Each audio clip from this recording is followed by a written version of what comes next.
මොකද මේ කට්ටියට මැජික් වගේ? හැයි මීට කලින් මේ ගෙදර කවුරුත් මගුල් කාලා නැද්ද? මේ අර කවුද රෝස? මේ අපේ ආච්චි රෝස මල්ල. එතකොට අර දෙන්න? මේ අපේ අම්මයි තාත්තයි රෝස මල්ල. අර කොණ්ඩේ කවුද? කොණ්ඩයා? කොණ්ඩයා නෙමෙයි. ඒ අපි සීයා රෝස මල්ල. එයා මේ මගේ මල් රෝස මල්ල. ඕයි.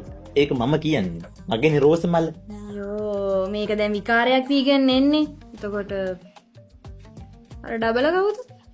ඒ මගේ ලොකු නංගී පොඩි නංගී රෝස මල්ල. දෙපැත්තෙන්නේ. දෙපැත්තින්නේ ඒ දෙන්නගේ හස්බන්ඩ්ලා රෝස මල්ල. අර දෙන්න. හිතන් ඉන්න ජගත් අතේ ඉන්නේ දේදු රෝස මල්ල. ඒ අපේ ගෙදර කුලියේ තියෙන චෝටුව. මම ඇරිය පාන රෝස මල්ල.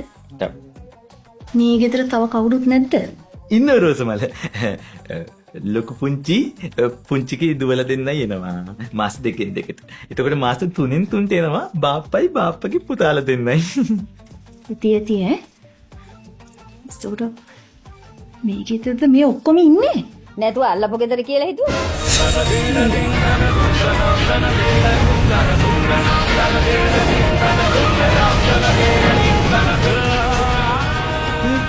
තමුසි මීට කලින් මට මේ දේවල් කියලා තිබ්බේ නෑ. නෑනේ. අඩුම තරමේ පන්නන් වෙන වෙලාවත් මට මේ දේවල් කියලා තිබ්බන මං තමුසිත් එක්ක එන්නෙත් නෑ. දන්නවනේ. බලනම ඕයි මේක නිකන් අනාථ නිවාසයක් වගේනේ. තමුසි දන්නවා මං කොහොම හිටපු කෙල්ලෙක්ද කියලා. දන්නවා. මෙතන කිසිම නිදහසක් නෑ ඕයි. දෙන්නම් ඉතින්. තමුසි ලව් කරපු සති දෙකක් කතා නොකර මැසේජ් එකෙන් ගේම ගැහුවේ ඒක තමයිනේ. රෝස මල්ල. අපි තව ටික දවසයි මෙහෙ ඉන්නේ. මගේ අම්මයි තාත්තයි කැමති වුණ ගමන්ම අපි මේ ගෙදරින් යන්න ඕන. රෝස මල්ල. ඇහෙන්න කියන අම්මුන්ට. ඉතින් හැබැයි මං හිතන්නේ අමුතුවෙන් කියන්න දෙයක් නෑ. ඔයා කියපු දේවල් ඔක්කොම ඇහුණා.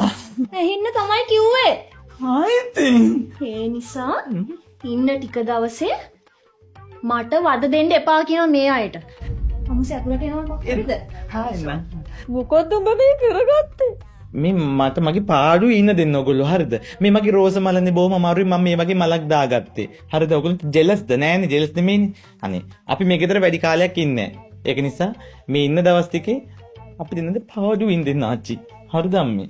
තාත්ති තේරුම් ගන්න.